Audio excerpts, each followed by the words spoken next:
Assalamualaikum warahmatullahi wabarakatuh. Selamat pagi anak-anak, apa kabar kalian hari ini? Hari ini kita akan belajar tema 8, subtema 1, pembelajaran ke-1. Sebelum mulai belajar, marilah kita berdoa menurut agama dan kepercayaan masing-masing. Berdoa dimulai. Berdoa selesai. Nah, sebelum belajar, ayo kita perhatikan video berikut ini.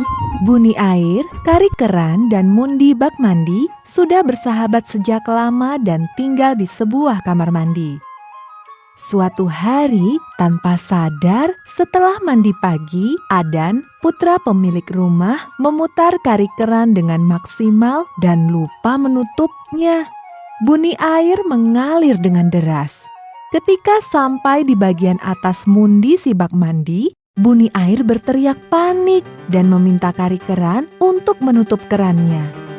Tolong, hentikan. Kari, tutup keranmu. Aduh, bagaimana caranya? Aku tidak bisa melakukannya sendiri. Harus ada seseorang yang menutupnya. Aku juga tidak bisa memperbesar tubuhku. Aku tidak bisa menampung lebih banyak lagi, Buni. Buni Air terus melimpah keluar dari Mundi Bak Mandi. Mereka tidak bisa berbuat apa-apa untuk menghentikannya. Ternyata hal ini sudah sering terjadi. Namun tidak diketahui oleh ayah dan bunda Adan. Saat masuk ke dalam kamar Adan dan melihat ke dalam kamar mandi, betapa terkejutnya bunda Adan melihat air yang melimpah dengan deras. Bunda segera mematikan keran air. Keesokan harinya, petugas PAM datang untuk menagih biaya pemakaian bulanan. Bunda terkejut karena harus membayar jumlah tagihan yang lebih besar dari biasanya. Petugas itu juga menyampaikan pemberitahuan bahwa selama 2 hari akan diberlakukan jam mati air pada jam tertentu dikarenakan adanya pembersihan dan perbaikan alat. Pagi hari, saat Adan kembali hendak mandi, betapa terkejutnya dia melihat air di bak mandi yang sudah hampir habis. Hanya tinggal beberapa gayung saja. Adan memutar keran. Namun, apa yang terjadi? Tidak ada air yang keluar. Kari Keran dan Mundi Bak Mandi juga bingung. Apa yang terjadi ya? Apakah keranku rusak? Buni Air, kamu kemana? Tubuhku sudah kosong nih. Apakah kamu tidak mau mengisinya? Adan yang juga dalam keadaan bingung berteriak memanggil bundanya. Bunda Adan lalu datang menghampiri. Bunda, kenapa airnya habis? Bagaimana Adan bisa mandi kalau begini? Adan kan mau berangkat sekolah, Bunda. Nah, coba Adan ingat apa yang Adan lakukan kemarin. Adan memutar keran air di bak mandi dan lupa mematikannya. Akibatnya, air dari bak mandi itu melimpah keluar. Artinya, airnya terbuang percuma, Adan. Oh, Adan lupa mematikan kerannya ya, Bunda. Adan sudah lalai dan sekarang Adan kekurangan air. Bagaimana rasanya? Maafkan Adan ya, Bunda. Adan tidak akan mengulanginya lagi. Adan akan selalu menutup keran setelah menghidupkannya. Iya, Adan. Karena air bumi kita sudah semakin terbatas, kita harus hemat menggunakan sumber energi seperti air dan listrik. Setelah Bunda menasehatinya, Adan pun mengerti. Bunda lalu mengizinkan Adan untuk mandi di kamar mandi yang ada di kamar Bunda. Saatnya kita menghemat energi. Nah, adik-adik, jangan lupa untuk menutup keran, mematikan lampu, dan alat-alat listrik jika sudah tidak dipakai ya. Kalau bukan kita yang menyayangi alam dan bumi kita, siapa lagi? Ayo, kita jaga kelestarian bumi kita.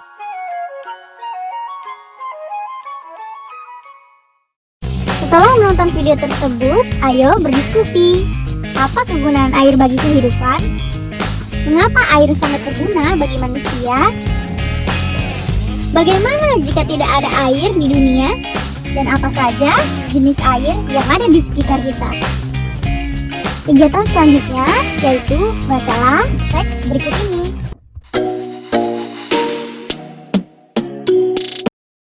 Selanjutnya, bersama kelompokmu, tuliskan peristiwa yang terdapat pada teks ke dalam bentuk peta pikiran. Sekarang, mari kita menonton video asal-usul Danau Toba.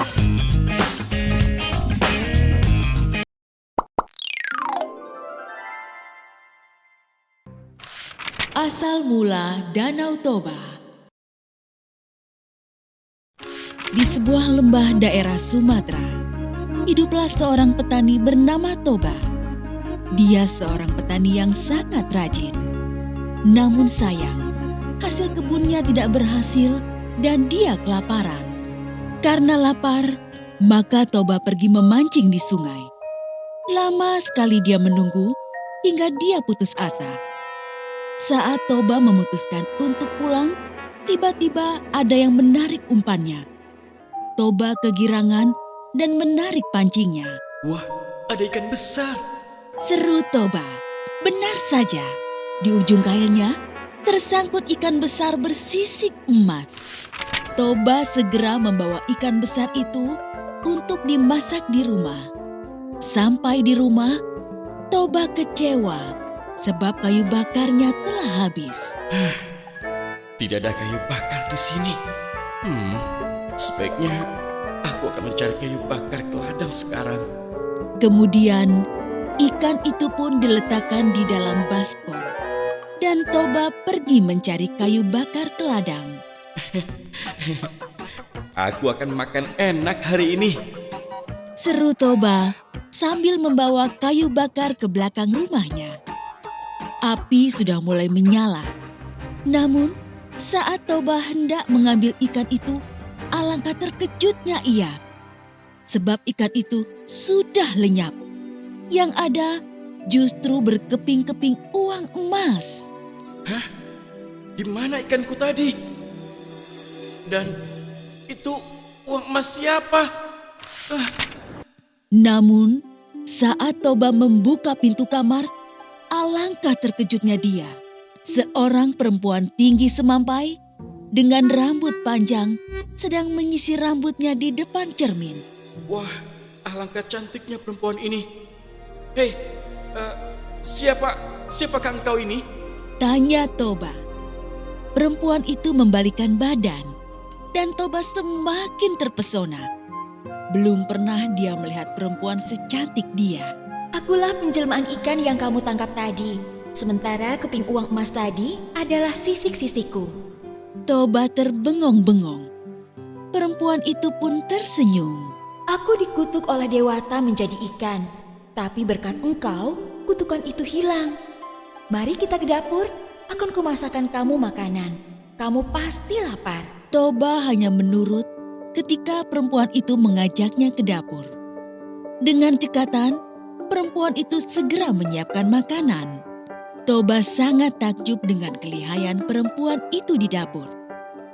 Dia berkata dalam hati, Seandainya dia ini jadi istriku. rupanya si perempuan itu bisa membaca keinginan hati Toba. Aku mau jadi istrimu, tapi aku punya satu syarat. Kata perempuan itu setelah Toba selesai makan. Toba sangat terkejut mendengar perkataannya. Katakan, apa syaratnya? Jika kita menikah nanti, jangan pernah mengungkit asal mulaku sebagai seekor ikan. Aku tidak akan menanggung akibatnya jika kamu melanggarnya. Toba menyanggupinya. Baginya itu syarat yang mudah. Toba dan perempuan itu akhirnya menikah. Toba semakin bekerja keras di ladang untuk mencukupi kebutuhan mereka sehari-hari. Lalu istrinya mengandung. Toba sangat bahagia. Dia tidak sabar menunggu kelahiran anaknya. Tidak lama kemudian, seorang bayi laki-laki lahir. Toba memberinya nama Samosir. Samosir tumbuh menjadi anak yang sangat nakal dan pemalas. Kerjanya hanya main-main dan keluyuran. Toba masih berusaha bersabar dengan kelakuan Samosir. Jika Toba bekerja di ladang, Samosir tidak pernah mau mengantarkan makanan yang sudah dimasak istrinya. Akhirnya, istrinya sendiri yang mengantar makanan itu kepada Toba. Istriku, kamu jangan terlalu memanjakan anak kita, Samosir. Jika terus dimanjakan, dia malah jadi tambah nakal. Istri Toba tersenyum dan berkata, Bersabarlah Kanda, suatu hari nanti Samosir akan menyadarinya. Aku sudah cukup bersabar, Dinda. Tapi kesabaran itu kan ada batasnya. Suatu hari, istri Toba membujuk Samosir untuk mau mengantar makanan ke ladang untuk Toba. Semula Samosir tidak mau, namun ibunya terus membujuknya. Akhirnya, Samosir mau. Baiklah ibu, nanti aku akan antar makanan ini untuk ayah. Namun di tengah jalan, Samosir malah bermain bersama teman-temannya. Selesai bermain, Samosir merasa lapar. Aduh, lapar sekali aku. Aku makan saja makanan ini. Dia pun memakan makanan yang seharusnya untuk ayahnya. Samosir hanya menyisakan sedikit makanan. Di ladang, Toba tidak sabar menunggu makanan yang tidak kunjung datang. Dia sudah sangat lapar. Apalagi pagi tadi tidak sempat sarapan karena banyak sekali pekerjaan yang dilakukannya hari ini. Di kejauhan, Samosir datang dengan berlari-lari. Kemana saja kamu, Samosir? Ayah sudah menunggumu lama sekali. Samosir tidak menjawab dan langsung memberikan rantang berisi makanan. Betapa terkejutnya Toba, sebab hanya menemukan sisa makanan yang sedikit sekali. Samosir, kamu sudah memakan makanan ayah ya? Kelakuanmu ini sudah di luar batas. Dasar anak ikan. Kemari kamu. Kemarahan Toba tidak terbendung lagi. Tanpa sadar, dia sudah mengucapkan pantangan yang dulu disyaratkan istrinya. Toba memukul Samosir hingga menangis kencang.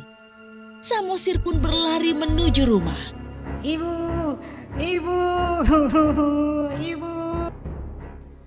Sesampainya di rumah, Samosir mengadu pada ibunya. Ibu, kata ayah, aku ini anak ikan. Apa benar ibu? Istri Toba merasa sedih karena Toba telah mengungkit asal-usulnya. Kemudian, dia menyuruh Samosir untuk berlari ke atas bukit. Samosir, cepatlah kau lari ke atas bukit, nak, sebelum air bah datang. Baik ibu. Samosir menurut. Maka segeralah langit berwarna gelap dan petir menyambar-nyambar. Tiba-tiba air bah muncul dari arah sungai. Istri Toba tiba-tiba meloncat ke dalam air bah dan seketika menjadi ikan kembali. Toba yang bekerja di ladang terkejut karena tiba-tiba air bah datang. Air apa itu? Ada apa ini? Dia tidak sempat melarikan diri. Toba hanyut dan tenggelam dalam air bah. Segera saja, air bah menggenangi seluruh lembah dan hanya menyisakan pucuk bukit di tengahnya. Di bukit itu, Samosir sembunyi. Namun saat air bah menjadi danau, Samosir pun menjadi pulau. Itulah sebabnya danau itu dinamai Danau Toba dan pulau di tengahnya disebut Samosir.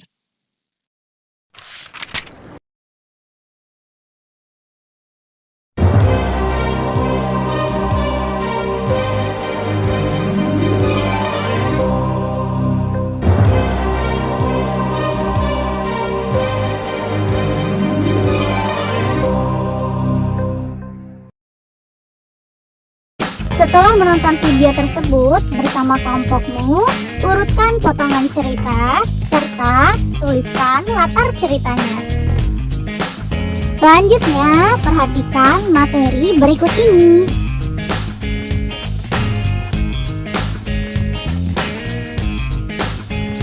Manfaat air bagi kehidupan. Air dapat bermanfaat bagi manusia, bagi hewan, dan bagi tumbuhan.